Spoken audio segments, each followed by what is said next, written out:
कार्तिक के महीने में तारा स्नान क्यों करते हैं? कौन सा स्नान? तारा स्नान। तारा स्नान का मतलब मालूम है? जम के बोलो। है? तारा स्नान का मतलब क्या है? अंधेरे में स्नान, मतलब सूर्य का प्रकाश आए उससे पहले ब्रह्म मुहूर्त में सुबह सुबह स्नान कर लेना। तो तारा स्नान का मतलब कार्तिक महीने में क्यों वर्णन किया गया, तो उसकी भी एक कथा है महाराज, बड़ी सुंदर चरित्र है। एक बूढ़ी माँ थी, रोज प्रतिदिन तारा स्नान करती थी, उसका नियम था।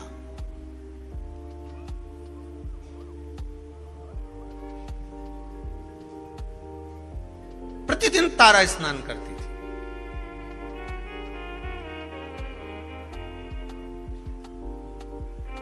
अच्छा, तारा स्नान का भी बड़ा महत्व है महाराज जी। समय के अनुसार हो जाए तो ठीक है, थोड़ा और रात्रि के पहुंच गई तो कथा है श्रीमद् भागवत में श्री नंदराय जी की। नंदराय जी स्नान करने चले गए यमुना जी के जल में। जाना था ब्रह्म मुहूर्त में, रात्रि के चौथे पहर में पहुंच गए। ध्यान नहीं रहा। इनने तो अपने जैसे कई बार हो जाती गलती कि नहाना ही तो है, थोड़ा और जल्दी चल चलो, और जल्दी चल चलो, और जल्दी चल चलो। तो इनने क्या करा, बोरिया बिस्तर बांधा और गई ने नर्मदा जी में आधी रात के नहा ली। अब आधी रात के नर्मदा जी में नहाई और विचार, तो हमारे यहाँ हर चीज का एक समय बताया गया। हमारा शाही स्नान होता है तो भले वो शाही स्नान का महत्व है कि इतनी वजह से होगा, ब्रह्म मुहूर्त में होगा, ये रथ आएगा, ये ऐसा होगा, वो होगा। तो उसमें रात भर का स्नान का नहीं कहा गया कि तुम पूरी रात नहाते रहो। हाँ, ये हमारा महत्व है कि हम जाएं नहाएं, वो अपनी बात। बैसाख का स्नान कहा गया तो भी उसका महत्व बताया गया। ग्रहण का स्नान कहा गया तो रात्रि का स्नान बताएगा कि चलते ग्रहण में कुरुक्षेत्र में स्नान करो महाराज, वो एक अलग। परंतु यहां जो वर्णन किया गया, नंद बाबा एक बार स्नान करने के लिए गए और ब्रह्म मुहूर्त के पहले रात्रि में ही उन्होंने स्नान कर लिया। रात्रि का चौथा पहर चल रहा था और जैसे ही स्नान करने के लिए तीसरा पहर चल रहा था और स्नान करने के लिए जैसे ही यमुना जी में कूदे तो वरुण ने बंदी बना लिया, ले गए कि तुमने बिना पूछे जल में आधी रात को स्नान क्यों करा, बंदी बनाकर ले गए। भगवान कृष्ण उनको घर जाकर ढूंढे, मिले ही ना। ये श्रीमद् भागवत का चरित्र है, 10वें स्कंद में इसका वर्णन है। नंद बाबा मिल नहीं रहे। यशोदा जी ने कहा, लाला तेरे पिताजी को ढूंढ कर ला। अब कन्हैया ढूंढने के लिए गए तो नंदराय बाबा को कहीं मिलते ही नहीं। ढूंढते ढूंढते यमुना जी से पूछा, क्यों मेरे पिताजी स्नान करने आए थे? हाँ, कहां गए? तो क्या आपके पिताजी से गलती हो गई? यमुना जी बोली, क्या गलती हो गई? स्नान करना था ब्रह्म मुहूर्त में, कर लिया रात्रि के तीसरे पहर में। हो मेरे पिता से गलती हो गई। तो वरुण बंदी बनाकर ले गए। वहां पहुंच गए वरुण जी के पास। स्वामी, अभी तक वरुण भगवान कृष्ण के हाथ जोड़ते थे, आज भगवान कृष्ण ने वरुण जी के हाथ जोड़े, क्योंकि गलती हुई है मेरे पिता से। जीवन में अगर गलती स्वीकार करने की अगर आपकी आदत है तो जीवन में महान बनने से कोई नहीं रोक सकता आपको। आप गलती स्वीकार करना प्रारंभ कर दीजिए, महान बनने में कोई नहीं रोकेगा। पर आज के जमाने में कोई गलती स्वीकार तो करे।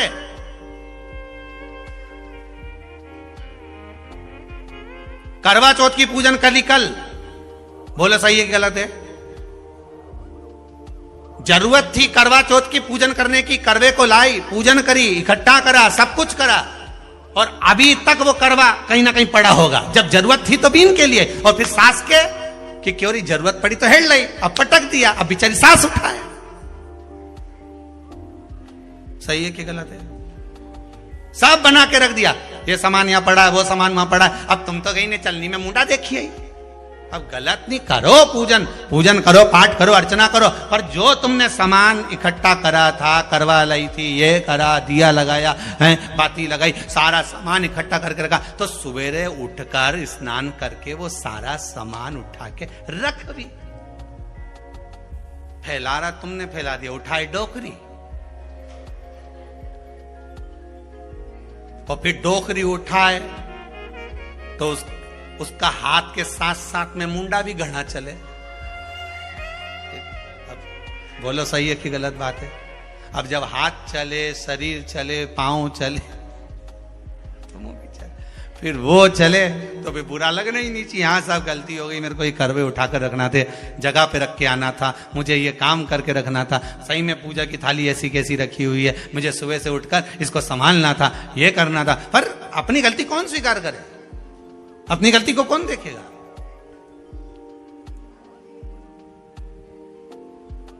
गलती मान लेना, अपनी गलती को स्वीकार कर लेना, यही महान बनने के लक्षण है। आपने स्वीकार कर लेना, हाँ मम्मी गलती हो गई, मैं अभी उठा देती हूं, मम्मी पड़े रहने दो, मुझसे गलती हो गई। वास्तव में मैंने पूजन तो करी, पर ये करवे तो यहीं रख दिए, मैंने सामान तो यहीं पड़ा रखा, और सोचूं कि पूरा पुण्य मिल जाए, मैंने जो व्रत करा उसका पूरा पुण्य मिलना चाहिए, तो पूरा काम भी करो। पूरा काम करोगी तो पूरा पुण्य मिलेगा, आधा काम करोगी तो आधा पुण्य। उठाओ, रखो, संभाल कर रखो जरूरतमंद जगह पर। अपनी गलती को जिस दिन हमने स्वीकार करना प्रारंभ कर दिया, मान लो उस दिन सुख हमारे सामने आ गया, सुख सामने आ गया, करा नहीं।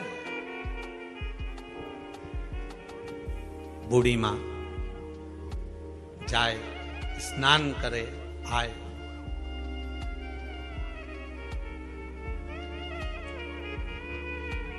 तारा स्नान। कौन सा स्नान? कार्तिक की, अगर आपके पास में कार्तिक महत्तम की किताब होगी, उसमें भी लिखा होगा, स्कंद पुराण पढ़ोगे या विष्णु पुराण पढ़ोगे, उसमें भी लिखा होगा तारा स्नान का महत्व। कौन से स्नान का? तारा स्नान। तारा स्नान का महत्व में वर्णन लिखा है ब्रह्म मुहूर्त में। आप आधी रात को अगर जा रहे हो तो उसमें वरुण देवता के सामने भगवान कृष्ण हाथ जोड़कर खड़े, गलती को स्वीकार करा कि मेरे पिता से गलती हुई है, स्नान करना था ब्रह्म मुहूर्त में, कर लिया रात्रि के तीसरे पहर में, गलती हो गई। पर इतना जरूर है, अब मेरे पिता से कभी गलती नहीं होगी, आप उनको मुझे वापस दे दीजिए। वरुण जी ने नंद बाबा को वापस दे दिया। गलती, हर चीज का एक समय होता है, उस समय की अनुकूलता में आप अगर भगवान की भक्ति को धारण करते हो, समय की अनुकूलता में भगवत स्मरण को धारण करते हो, तो आपको उसका फल जरूर मिलेगा। ब्रह्म मुहूर्त का स्नान लिखा है तो ब्रह्म मुहूर्त में करिए। तारा स्नान लिखा है कि सूर्य उगे, सूर्य प्रकाशित हो, उससे पहले आप स्नान कर लीजिए। एक बुढ़िया तारा स्नान कर लेती थी, चली जाती, तारा स्नान करती आती, मन में एक भाव जागृत हो गया, भगवान बहुत बुजुर्ग है, वो बहुत बूढ़ी है। जाती आती घर पहुंचती, भगवान भी ऐसी कृपा करते कि ये बूढ़ी मां तारा स्नान कर कर आती और भगवान इसके लिए खिचड़ी का कटोरा भरकर रख देते। एक खिचड़ी का कटोरा भरा, भगवान इसके दरवाजे पर रख देते। अब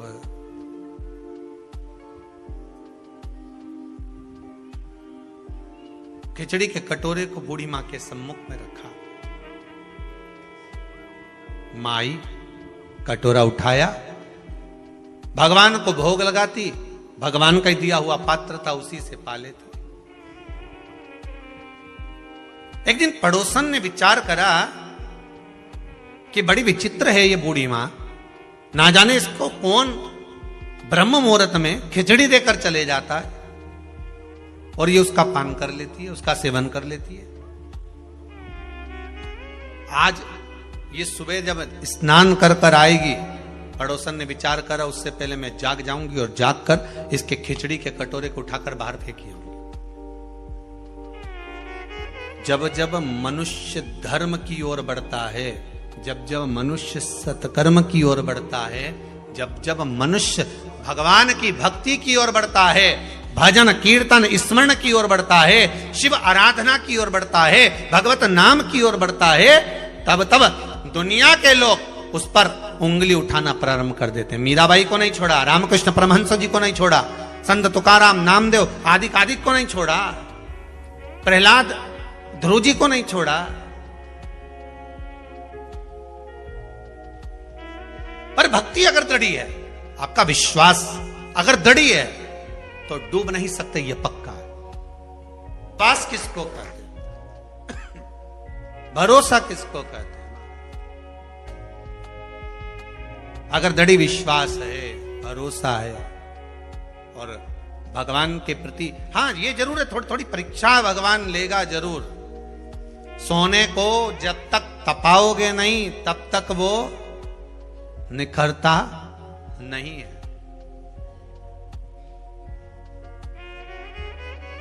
धोबी भी कपड़े को जब धोता है तो उसमें साबुन लगाकर उसको रगड़ता है, फिर उसको कूटता है, पीटता है,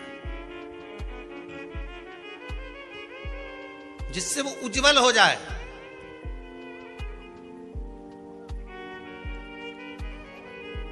उसकी उज्जवलता उसको घसीटने पर, पीटने पर प्राप्त होती। मीराबाई की उज्जवलता कैसे प्राप्त हुई थी? मीराबाई के लिए जहर का प्याला भेज दिया, शेर भेज दिया, सांप का पिटारा भेज दिया, उसकी उज्जवलता हो गई।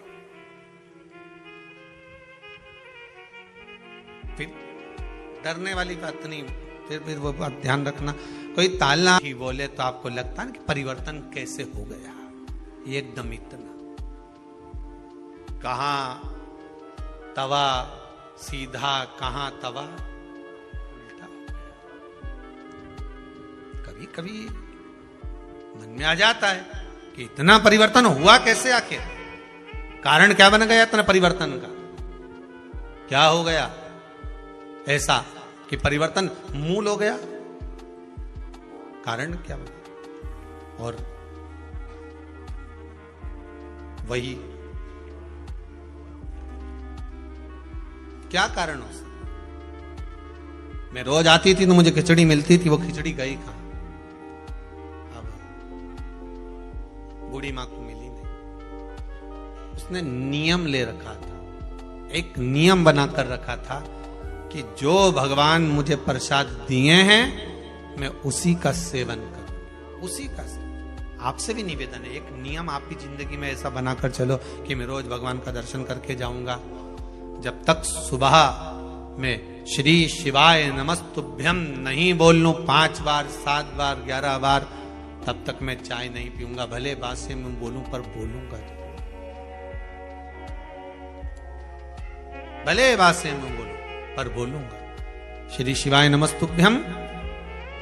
अगर भोजन करूंगा तब मैं श्री शिवाय नमस्तुभ्यम जरूर बोलूं। एक नियम कोई सा भी बना लो, उठूंगा तो बोलूंगा, या भोजन करूंगा तब बोलूंगा, या मैं स्मरण करूंगा भगवान के कोई भी कार्य के लिए जाऊंगा तो मैं श्री शिवाय नमस्तुभ्यम या पंचाक्षर मंत्र ओम नमः शिवाय, राम कृष्ण, जो तुम्हारी मर्जी पड़े वो बोलूंगा,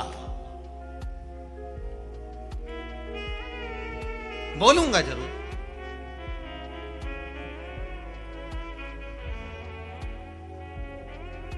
अच्छा, कई लोगों को ये भी रहता है कि हम ये मंत्र क्यों बोलें, हम ये मंत्र क्यों बोलें, हम इसको क्यों जपें? तो तुलसीदास जी ने तो अपनी रामचरितमानस में लिखा है ना, कलियुग केवल नाम अधारा, तुम्हारा मन पड़े उसको जप लो। मत बोलो श्री शिवाय नमस्तुभ्यम, मत बोलो नमः शिवाय, मत बोलो पंचाक्षर मंत्र। राम तो कह सकते हो, राम नहीं बोलो तो कृष्ण बोल लो, कृष्ण नहीं बोलो तो भवानी का नाम बोल लो, तुम्हारी मर्जी पड़े वो बोलो, पर बोलो जरूर, जो मन पड़े वो। एक बड़ा सुंदर भाव पहले सुनने को मिलता था, आजकल तो कम मिलता है, कि जग में सुंदर हैं 2 नाम। महाराज बड़ा सुंदर भाव का, जग में सुंदर हैं 2 नाम, चाहे कृष्ण कहो चाहे।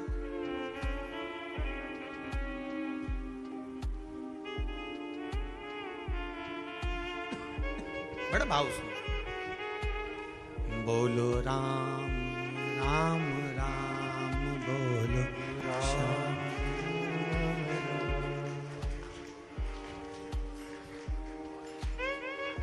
एक बेर शबरी के खावे। महाराज एक शबरी के दरवाजे पर जाकर बेर खा लेता है, और एक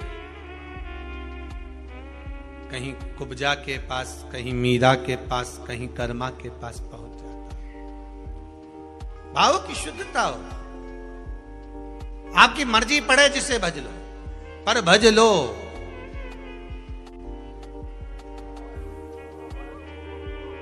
तुम्हारी मर्जी पड़े उसका स्मरण कर लो, पर करो।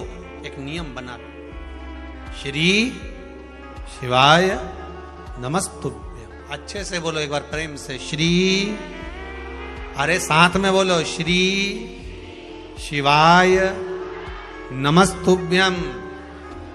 एक बार फिर से बोलिए, श्री शिवाय नमस्तुभ्यं।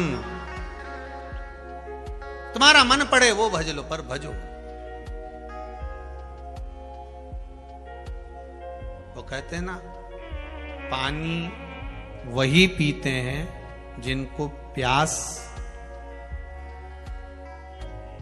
लगती है। शिव का नाम वही लेते हैं जिनको विश्वास लगती है।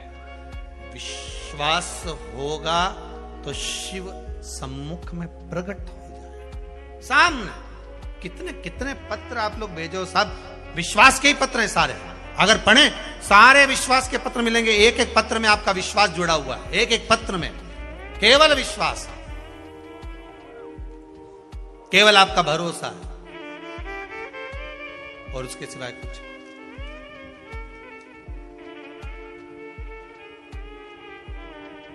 उसके सिवाय कुछ, केवल विश्वास जुड़ा हुआ है। महाराज मैं आती थी, मुझे खिचड़ी मिलती थी, पर अब खिचड़ी नहीं मिल रही। अब वो खिचड़ी ना जाने कहां चली गई, किसने फेंक दी उसको, कहां गई वो। खिचड़ी का पात्र ढूंढ रही है, पर मिल नहीं रहा। ढूंढा गया, मिला नहीं। जब मिला नहीं, आज भूखी रह गई। उसने नियम बनाया था, जो भगवान मुझे भोग देगा वही मैं पाऊंगी। कार्तिक महीने का एक नियम बना लो आप भी, कोई सा भी एक नियम। शाम के समय पर दिया लगाऊंगी मैं, बेलपत्री के पेड़ के नीचे, पीपल के वृक्ष के नीचे, या आंवले के वृक्ष के नीचे। वहां लगाने नहीं जा सकती तो अपने दरवाजे के बाहर लगाऊंगी, तुलसी के क्यारे में लगाऊंगी। ये भी नहीं कर सकती, परिंदे पर दिया लगाऊंगी, जहां पानी का मटका हो, हंडा हो, वहां लगा दो। ये भी नहीं कर सकती तो पूरे कार्तिक के महीने में दरवाजे पर मैं पानी छीटूंगी। इतना तो बना सकते हो कि अपने घर के दरवाजे पर मैं पानी छीट दूंगी, द्वार पर जल का छींटा कर दूंगा।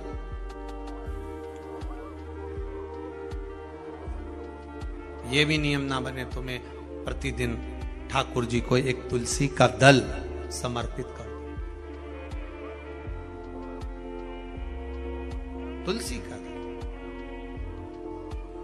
किसी भी महीने के अंतर्गत प्रसंग में आपने नहीं सुना होगा कि भगवान विष्णु और भगवान शंकर का मिलन हुआ, पर कार्तिक महीने की बैकुंठ चतुर्दशी का दिन एक ऐसा होता है जिस दिन शंकर और शिव, शंकर भगवान और भगवान विष्णु का मिलन होता है। एक बात आपको पहले भी कही, सारी दुनिया की दिवाली देखना और उज्जैन महाकाल के उस पावन नगरी में हरिहर मिलन देखना। कहां पर? जम के बोलिए जरा। उज्जैन महाकाल की नगरी में हरिहर मिलन देखना। सारी दुनिया में जितने, पूरी पृथ्वी पर जितने फटाके दिवाली पर छूटते होंगे, उतने फटाके उज्जैन नगरी में हरिहर मिलन के दिन छूटते होंगे। उतने फटाके कि आज शंकर और भगवान हरि का, मेरे ठाकुर का, मेरे राम का, मेरे कृष्ण का, मेरे गोपाल का मिलन हो रहा है। आज महाकाल राजा मेरे भगवान नारायण से मिलने के लिए आए हैं। और एक बात और अच्छे से कह दें, जितने फटाके दीपावली पर छूटते होंगे उतने फटाके उससे ज्यादा भगवान शंकर और नारायण के मिलन पर छूटते हैं वैकुंठ चतुर्दशी पर। और जितने फटाके वैकुंठ चतुर्दशी पर उज्जैन महाकाल की नगरी में गोपाल जी और महाकाल के मिलन पर छूटते होंगे, उससे ज्यादा फटाका जिस दिन भक्त और भगवान मिलता होगा उतने छूटते होंगे। उससे ज्यादा फटाके तब छूटते हैं जब एक भक्त का मिलन भगवान से होता है। एक निर्मल मन का जीव जब परमात्मा से मिलन करने के लिए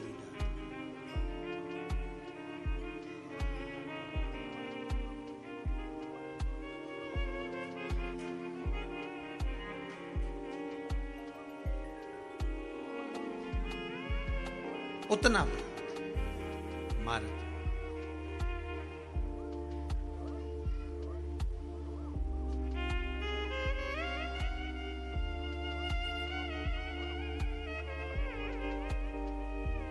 अगर भोले मेरा घर काशी बना देते तो क्या,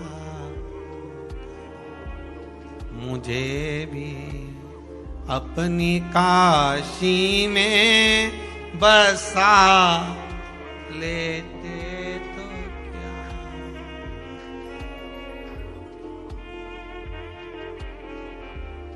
हे शंभु,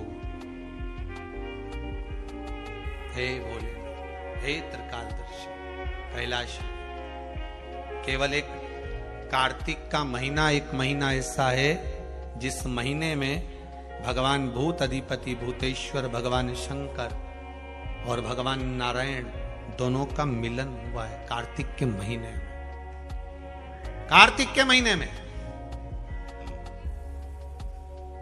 इसलिए भगवान सारे महीनों में सबसे ज्यादा प्रियता महीना कौन सा है? बोलिए जरा। कार्तिक का महीना भगवान नारायण को अति प्रिय है, अति प्रिय। कोई एक नियम धारण, बूढ़ी माँ ने नियम बना लिया, मेरे खिचड़ी मिलेगी पाऊंगी, आज भूखी रह गई।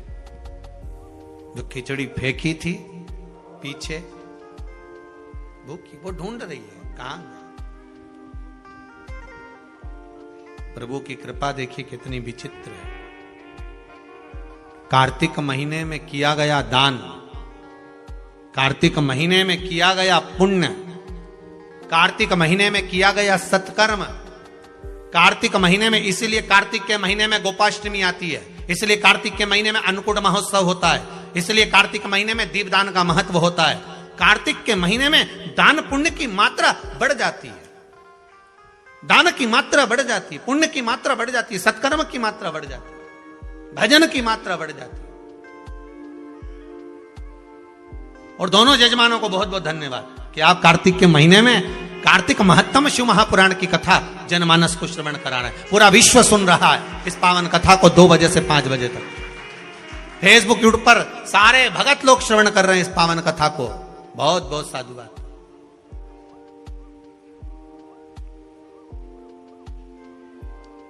और हम तो आप सबसे निवेदन करेंगे, आप अगर कुबेरेश्वर धाम में आए हो तो प्रयास करा करो कि कार्तिक महीने में जो आंवले के वृक्ष हैं कुबेरेश्वर धाम के, इनके नीचे एक दीपदान हो जाए। कार्तिक महीने में आए हो तो प्रयास कर कर आने वाले जो भी आया करें, कुछ नहीं तो एक घी की डब्बी ले आए, बाती ले आए, दिया लगा गए। पर आप यहां नहीं आए तो जहां हो वहां बेलपत्री के पेड़ के नीचे या आंवले के नीचे या पीपल के नीचे दिए का महत्व, कल कथा में उसका वर्णन लेंगे अपन। जड़ की महत्वता जो बोला है वो सुनते हुए चलेंगे। वो तो आज पहला दिन है, इसलिए कार्तिक महत्तम को आगे बढ़ाते हुए चलना। दान की महत्वता क्या है? खिचड़ी को फेंक दिया बाहर, अब खिचड़ी को जो बाहर फेंका था उसमें से एक पौधा उत्पन्न हो गया। अब उस पौधे में 2 फूल लगे। अभी आपको कथा में कहा था जो हमने डाला है, बोया है, वो मिलेगा जरूर, उसका फल जरूर मिलता है। जो आप भजन कर रहे हो, कथा सुन रहे हो, स्मरण कर रहे हो, मंत्र जाप कर रहे हो, नाम जाप कर रहे हो, उसका फल मिलेगा जरूर। उसका फल प्राप्त जरूर होगा। अब ये माता जी ने बोला खरगोन वाली ने कि हमने तो केवल कथा सुनी थी। एक माता जी बोली कि हम तो केवल आए थे नवरात्रि की पहले दिन, और क्यों ना मिले? अगर आपने दिल से श्रवण करा है, भाव से श्रवण करा है, तो क्यों ना दे? तेरे दरबार की बाबा निराली शान देखी है, तुझे देते नहीं देखा, पर झोली भरी देखी है। ये झोली अगर भरी है तो उसी ने ही तो भरी है। बस दिल से कहकर जाना, दिल से कहकर, शंभु शरणे पड़ी, मांगू घड़ी रे घड़ी, दुख कारो, दया करी न दर्शन। हे बाबा, दुख भारी है, समस्या बड़ी बहुत विकट है, पर मैं जानती हूं कि मेरा शंभु मेरे निकट है। बहुत कष्ट है इस जीवन में, बहुत कष्ट।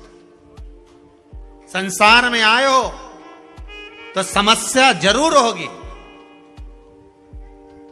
अगर पृथ्वी पर जन्म लिया है तो हर व्यक्ति के जीवन में समस्या रहेगी, पर पृथ्वी पर जन्म लिया है तो जैसे हर व्यक्ति के जीवन में समस्या है, उसी तरह हर समस्या का हल भी देव अधिदेव महादेव है। हर समस्या का हल शंकर शिव है, औगड़दानी, त्रिकालदर्शी, कैलाशी, अविनाशी। हर समस्या। महाराज, 2 फूल लग गए, उस फूल को वहां का राजा निकल कर जा रहा था, बड़े सुंदर फूल दिखे उसको, 2 फूल कितने अच्छे लगे। अपने रथ को रुकवाया, जाओ दोनों फूल तोड़ कर लाओ। फूल तोड़ कर ला। राजा के घर में संतान नहीं थी, एक भी औलाद नहीं थी, कई वर्ष निकल गए थे। 2 फूल लाए, वो फूल राजा लेकर गए, अपनी रानी को दिया। शादी के 34 वर्ष हो गए थे, पर संतान नहीं थी। कभी कभी आश्चर्य होता है, कहीं कहीं पहाड़ों पर जाकर देखा तो पत्थर में भी वृक्ष लग रहा है, पत्थर में भी फूल खिल रहा है, पत्थर में भी पौधा लगा है। अब सोचने वाली बात है कि पत्थर है, चारों तरफ कहीं मिट्टी नहीं दिख रही, तो इसमें पौधा कहां से आ गया? आपने भी तो देखा होगा, पत्थर में पौधा है, मतलब यह पक्का है कि इस पत्थर के अंदर कहीं ना कहीं कोई भाग अंकुरित हुआ है। उसी तरह आपके जीवन में भी पत्थर ही पत्थर लिखे होंगे, तो भी शिव रूपी बीज अगर दिल में आ गया तो पौधा जरूर लगेगा, यह पक्का है, पौधा लगेगा। आए हो ना आस लेकर, विश्वास लेकर पहुंचे हो ना कुबेरेश्वर धाम, और जो नहीं आए वो टीवी पर विश्वास लेकर कथा सुन रहे हैं, मोबाइल पर सुन रहे हैं, फेसबुक यूट्यूब पर सुन रहे हैं, विश्वास लेकर सुन रहे हो ना, तो ये पक्का है चारों तरफ पत्थर भले हो, जीवन में दुख भले भले हो, कितना भी दुख लिखा हो, पर अगर शंकर की कथा का एक बीज अपने भीतर अंकुरित हो गया है तो पौधा लगेगा, पत्थर पर भी छाए हो जाएगी, पत्थर पर भी छांव होगी।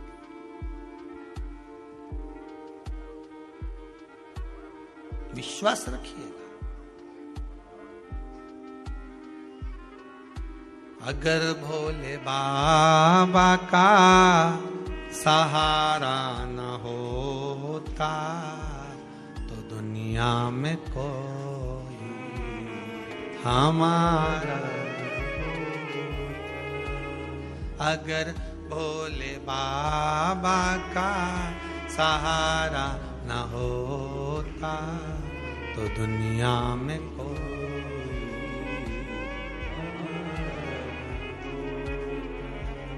दुनिया में कोई हमारा न होता, अगर भोले बाबा का सहारा न होता, दुनिया में कोई हमारा न होता, अगर भोले बाबा, सब गाइए, सहारा न होता, जब से मिली है दया हमको इनकी, जब से मिली है दया हमको इनकी, तब से बदल गई मेरी, जो जीवन बेकार था वो सब हमारा।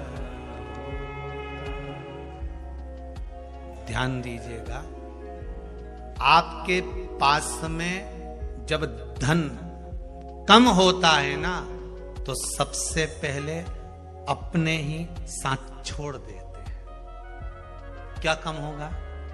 धन। जब आपकी विपदा का समय आएगा ना, समस्या का समय आएगा, जब आपके पास में सुख होगा, वैभव होगा, धन होगा, सत्ता होगी, तुम्हारी बात सारी दुनिया में होगी, तो तुम्हारे भी ढेर रिश्तेदार बन जाएंगे। जो नहीं पहचानते होंगे वो भी कह देंगे भेरू सिंह तो हमारा मौसा जी का लड़का है, हमारा काका का छोरा है। जब धन नहीं होगा, संपदा नहीं होगी, सत्ता नहीं होगी, तुम्हारा वैभव नहीं होगा, तुम्हारा नाम नहीं होगा, जरा सा किसी ने तुम पर उंगली उठा दी, जरा सा किसी ने आपके ऊपर लांछन लगा दिया, कुछ शब्द बोल दिए,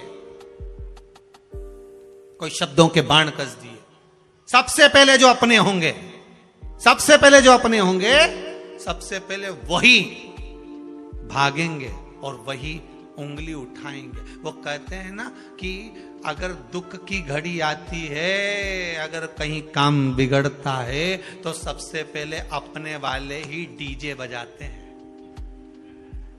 कौन बजाएगा डीजे?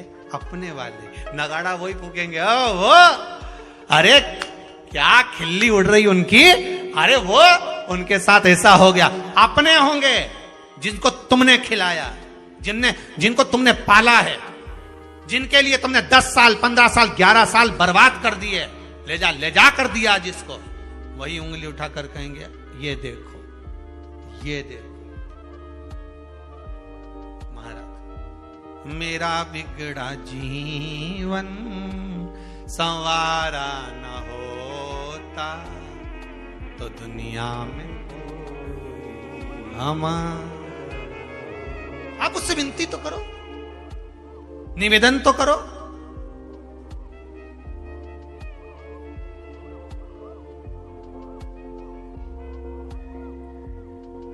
और आप अगर भाव रखकर आए हो, विश्वास रखकर आए हो, तो भगवान क्यों ना कृपा करेगा, क्यों ना कृपा करेगा।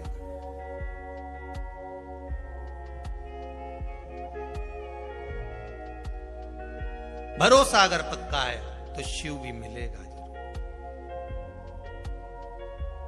भोला मिलेगा जरूर, भोला मिलेगा जरूर, मिलेगा। काहे बटोरे कंकर पत्थर, जब हीरा मिला कोहिनूर, भजन करो भोला मिलेगा जरूर, भोला मिलेगा जरूर, भजन करो वो मिलेगा, और अवश्य मिलेगा। अगर आपकी भक्ति दृढ़ है, विश्वास प्रबल है, तो वो मिलेगा।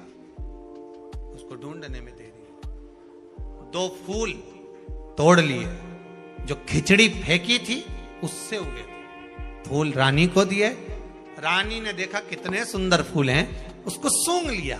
सूंघते से रानी का गर्व ठेर गया, गर्व ठेर गया, फूल सूंघते।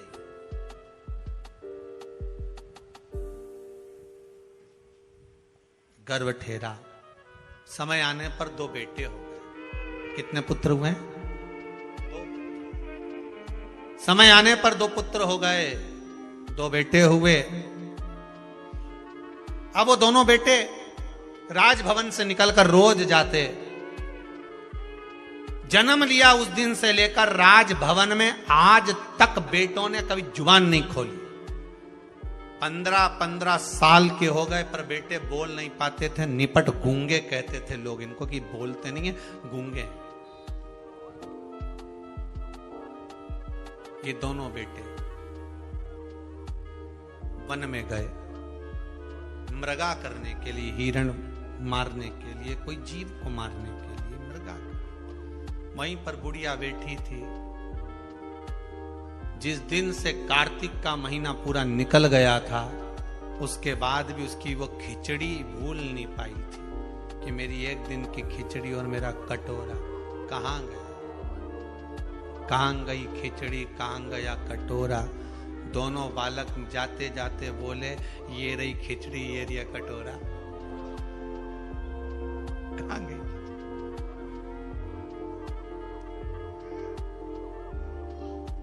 वो कह रहे हैं, रथ हाँकने वाले ने सुना कि ये दोनों बोले हैं।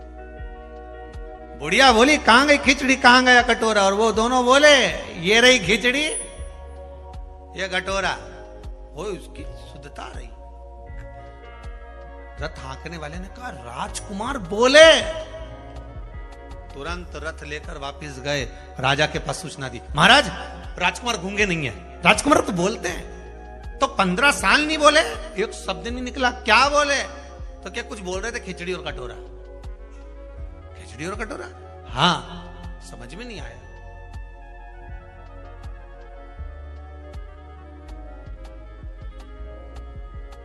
कितना भी सत्य को छुपाया पर सामने आ गया। सत्य छुपता है नहीं, लाख ताले लगा लो, कितना भी छुपा लो, पर सत्य तो प्रकट हो ही जाता है, सत्य प्रकटेगा। राजा ने कहा, ऐसा हो ही नहीं सकता। फिर बेटों से बुलवाया, कुछ बोलो, नहीं, कुछ बोलो, नहीं, नहीं बोले, कुछ नहीं बोले। तब दूसरे दिन फिर निकले राजकुमार। आज राजा रथ के पीछे पीछे चला घोड़े पर, राजकुमार आगे आगे चले। बुढ़िया फिर मिल गई, कहां गई खिचड़ी, कहां गए कटोरा? दोनों राजकुमार फिर रथ को रुकवा कर बोले, ये रही खिचड़ी, ये रहा कटोरा। राजा ने सुन लिया, राजकुमारों को नीचे उतारा, बूढ़ी माँ के पास गए। माँ, ये बताओ, ये खिचड़ी और कटोरा क्यों पूछ रही है? और मेरे बेटे बोल रहे हैं खिचड़ी और कटोरा, तू क्यों बोल रही है? बूढ़ी माँ ने कहा, मैं जब कार्तिक का स्नान करती थी, तारा स्नान करती थी, तब मेरे भगवान ने वचन दिया था मुझको कि तू नियम बना, तेरे भरण पोषण की जवाबदारी मेरी है।